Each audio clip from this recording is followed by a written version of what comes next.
বিদ্যুৎ বিচ্ছিন্ন সচিবালয় বন্ধ দাপ্তরিক কাজ। সচিবালয়ে আগুন, পুড়েছে গুরুত্বপূর্ণ নথিপত্র। সচিবালয়ে অগ্নিকাণ্ডের ঘটনায় যে হুঁশিয়ারি দিলেন আসিফ মাহমুদ। সচিবালয়ে আগুনের ঘটনায় তদন্ত কমিটি গঠন করা হবে বলেন স্বরাষ্ট্র উপদেষ্টা। পেঁয়াজ আমদানি বন্ধের দাবি কৃষকদের। এদিকে কারাগারে থাকা 3 মোড়লের ভেলকি মামলা থেকে বাঁচার অভিনব কায়দা। এবং সর্বশেষ জানাবো রাতারাতি ধান কেটে কৃষকের জমিতে যুবলীগ নেতার হাল যাস।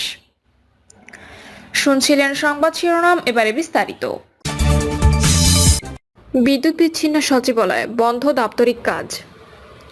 সচিবালয়ে অগ্নিকাণ্ডের পর 4 নম্বর ভবন ছাড়া সবগুলো ভবনে বিদ্যুৎ সংযোগ বিচ্ছিন্ন করে দেওয়া হয়েছে। প্রায় 9 ঘন্টা ধরে বিদ্যুৎবিহীন প্রশাসনের কেন্দ্রবিন্দু সচিবালয়। এতে বিঘ্ন হচ্ছে দাপ্তরিক কাজ। কর্মকর্তা কর্মচারীরা সচিবালয়ে প্রবেশ করলেও ভেতরে কোনো দাপ্তরিক কাজ হচ্ছে না। এতে অনেকেই বাসায় ফিরে যাচ্ছেন। দুপুর 12:30 পর্যন্ত সচিবালয়ের 4 নম্বর ভবন ছাড়া কোনো ভবনে বিদ্যুৎ সংযোগ নেই।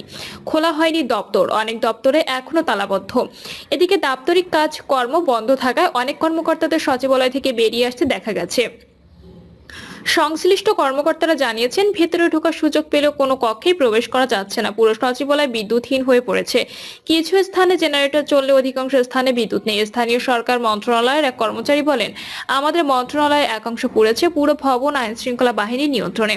আমরা অনেকক্ষণ দাঁড়িয়ে থেকে বেরিয়ে আসছি। 6 নম্বর ভবনে থাকা নৌ পরিবহন মন্ত্রণালয়ের কর্মী আফসানা আক্তার বলেন, অন্য ভবনে আগুন লাগলেও আমাদের ভবন বিদ্যুৎ না থাকায় ঢুকতে পারছি না, সেজন্য বেরিয়ে আসছি। সচিবালয়ে আগুন, পুড়েছে গুরুত্বপূর্ণ নথিপত্র। প্রশাসনের প্রাণকেন্দ্র বাংলাদেশ সচিবালয়ের 7 নম্বর ভবনে ভয়াবহ অগ্নিকাণ্ডের ঘটনা ঘটেছে। গতকাল রাত 1:45টার দিকে ওই অগ্নিকাণ্ডের ঘটনা ঘটে। আগুন নিয়ন্ত্রণে কাজ করে ফায়ার সার্ভিসের 19টি ইউনিট। প্রায় 6 ঘন্টা চেষ্টার পর সকাল 8:05 আগুন নিয়ন্ত্রণে আসে। ধারণা করা হচ্ছে ওই ভবনে থাকা মন্ত্রণালয়গুলোর বহু গুরুত্বপূর্ণ নথিপত্র এরই মধ্যে পুড়ে গেছে। প্রাথমিক তথ্য অনুযায়ী সচিবালয়ের 7 নম্বর ভবনে বেশ কয়েকটি গুরুত্বপূর্ণ মন্ত্রণালয় সহ বিভাগের অফিস রয়েছে। যে ভবনে আগুন লেগেছে সেই ভবনে রয়েছে স্থানীয় সরকার, পল্লী উন্নয়ন ও সমবায় মন্ত্রণালয়, সড়ক পরিবহন ও সেতু মন্ত্রণালয় এবং ডাক ও টেলিযোগাযোগ মন্ত্রণালয়ের মতো গুরুত্বপূর্ণ মন্ত্রণালয়। সচিবালয়ের 7 নম্বর এই ভবনে এই মন্ত্রণালয়গুলো ছাড়াও রয়েছে অর্থ ও ক্রীড়া মন্ত্রণালয়।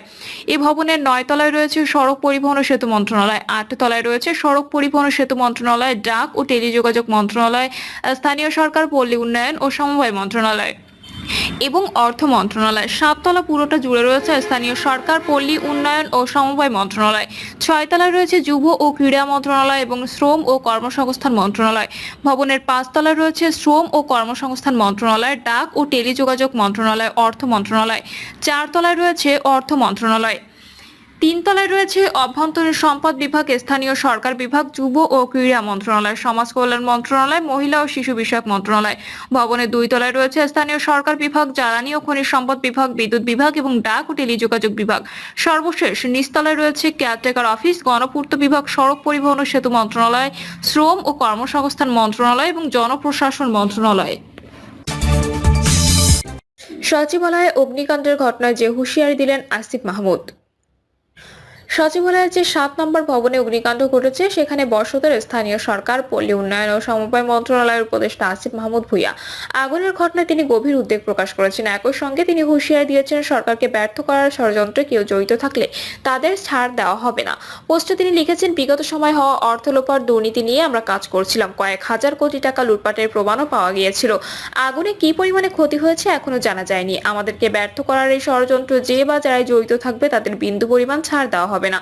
আসিফ মাহমুদ আরো লেখেন, এই মুহূর্তে আমি নীলফামারীতে যত দ্রুত সম্ভব ঢাকা ব্যাক করছি। সচিবালয়ে আগুনের ঘটনায় তদন্ত কমিটি গঠন করা হবে বললেন স্বরাষ্ট্র উপদেষ্টা।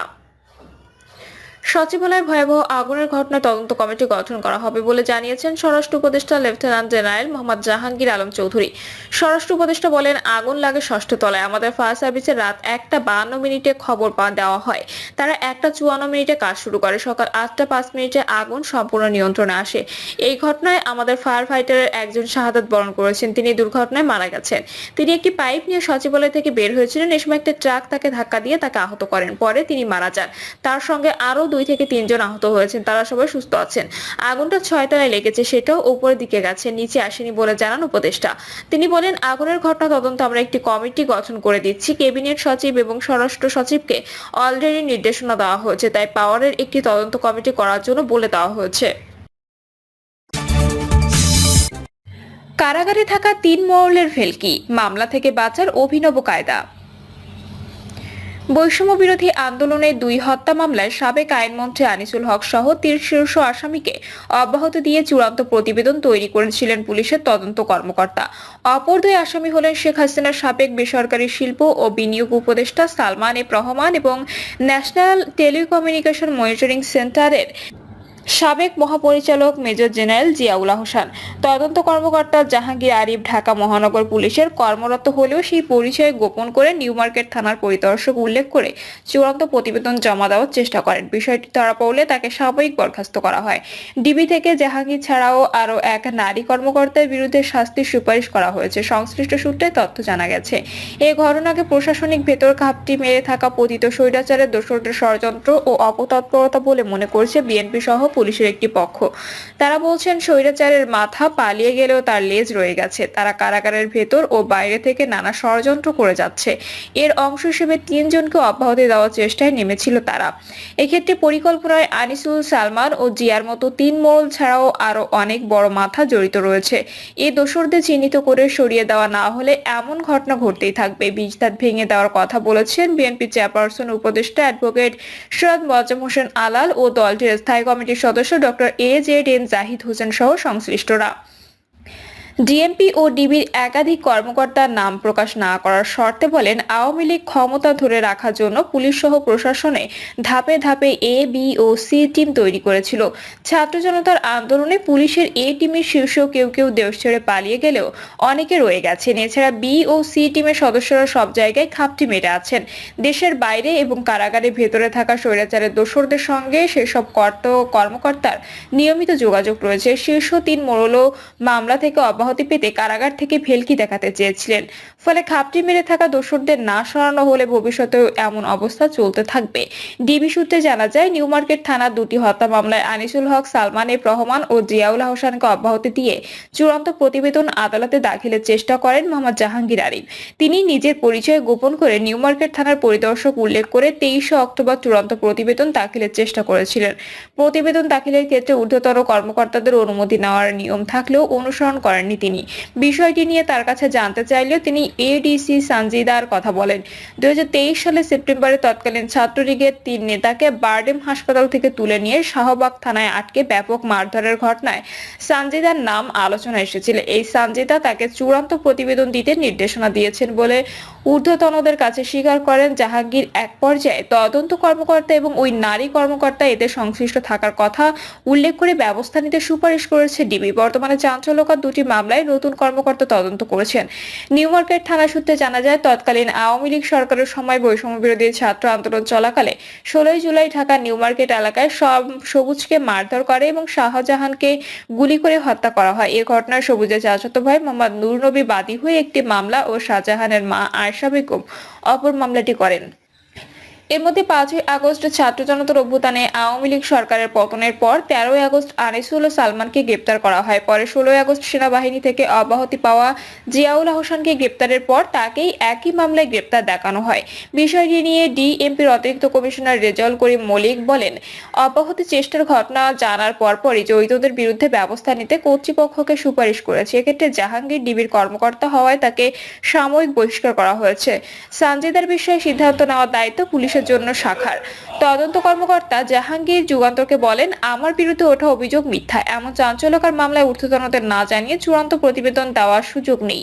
এছাড়া সানজিদার নির্দেশে কোনো কিছু করেছেন এমন বক্তব্য সত্য নয় বলে দাবি করেন।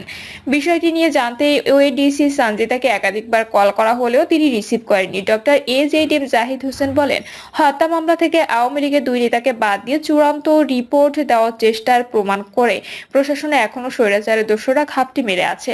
তাদের দাঁত ভেঙে প্রশাসন থেকে সরিয়ে দিতে প্রধান উপদেষ্টার দৃষ্টি আকর্ষণ করেন তিনি।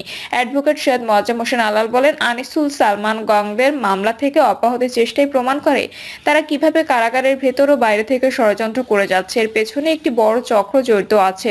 যারা এটিকে একটি টেস্ট কেস হিসেবে নিয়েছিল, তারা সফল হলে এমন আরো অনেক ঘটনা বাস্তবায়ন করত। প্রিয় দর্শক, এই ছিল এখনকার সর্বশেষ সংবাদ। আপডেট সব সংবাদ পেতে চ্যানেলটি সাবস্ক্রাইব করে বেল আইকনটি ক্লিক করে রাখুন।